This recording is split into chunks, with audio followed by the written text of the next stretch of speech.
السلام علیکم. دې ویډیو کې به موږ دا ګورو چې کله یو یوزر لاګین نه وي ویب سایټ ته، نو دا کم پیجز چې دي چې هغې ته اکسس پکار نه دی د یوزر چې کله دی لاګین نه وي، نو هغه دې مونږه پریونټ کړو چې دې پیجز ته نه راشي، نشي راتلی. لکه ډیشبورډ پیج شو، پیشنټ پیج شو، دې ته به دی نشي راتلی تر هغې پورې چې کله دی لاګین شوی نه وي، سکسسفولي د خپل یوزر نیم پاسورډ نه ورکړي، لاګین شوی نه وي. ټیک ده.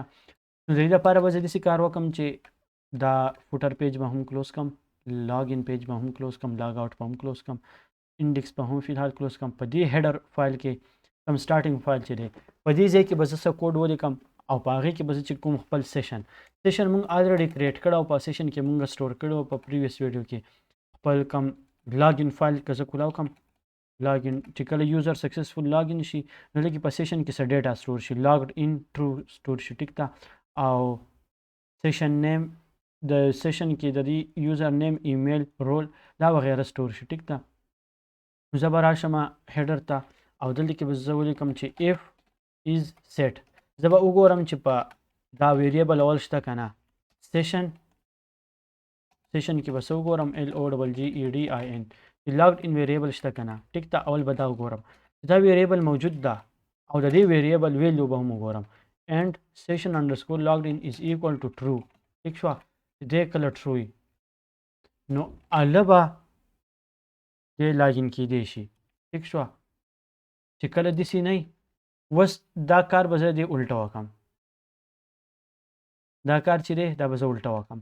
زه هم چې کله په سیشن کې ویلیو نه وي، اول ما داسې کړی که نه چې کله په سیشن کې لاګین موجود وي او د لاګین ویلیو چې دا هغه ټرو وي نو دی به لاګین کېږي. ټیک شوه. اوس به زه داسې کار وکړم if not is set. دې سره په اوله کې ما څه ولګاو not. if not is set مطلب دا چې کله is set مطلب دا چې یاره ویلیو خو سیټ ته، خو زه وایم چې کله ویلیو سیټ نه وي مطلب دا ویلیو په دې ډیټابیس کې په دې سیشن کې د لاګ ان ویلیو موجود نه وي نو بیا به څه چل کې دا کار به کې آر، زه بلته آر ولګوم یا is equal to false. دا ویلیو فالز دی. ټیک ده.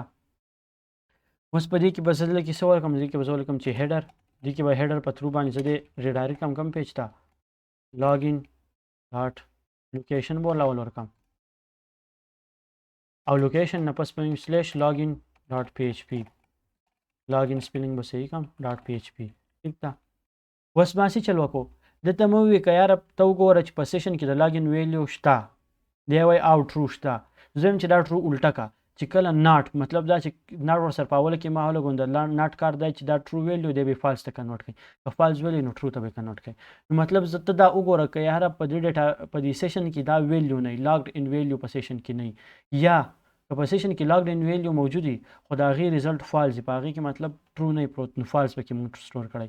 نو بیا به موږ وایو چې څه چل وکړه هیډر لوکیشن چې دی لاګین ډاټ PHP پیج ته دی بوځه او ایګزیټ، لاندې نور هېڅ کار هم ته مه کوه، لاندې به نور کوډ نه ایګزیکیوټ کې او لاګین پیج ته به لاړ شي. اوس که زه دا ریفرش کړم ما الریډي لاګین کړی دی برابر دی کار کوي. ټیک شوه. دا ما چونکې په هیډر پیج کې لګولی نو په کم ځای کې هم دا هیډر پیج ما یوز کړو. ټیک ده. نو په هغه ټولو پیجونو کې به کار کوي، لکه پیشنټس کې هم دا هیډر یوز شوی دی، په دې ډیشبورډ کې هم دا ټول هیډر یوز شوی دی، نو په دې ټولو پیجونو کې به دغه کوډ اپلای کېږي. دا زه اوس لاګ آوټ کړم. ټیک شوه. ما لاګ آوټ کړو او که زه اوس راشم هغه ہوم پیج ته، ټیک ده، نو دی کار نه کوي، یعنې هغه پیج نه واپس ما ریډایرکټ کوي.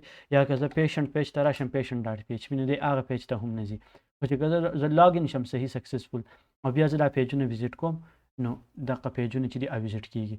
نو دا کار وشو.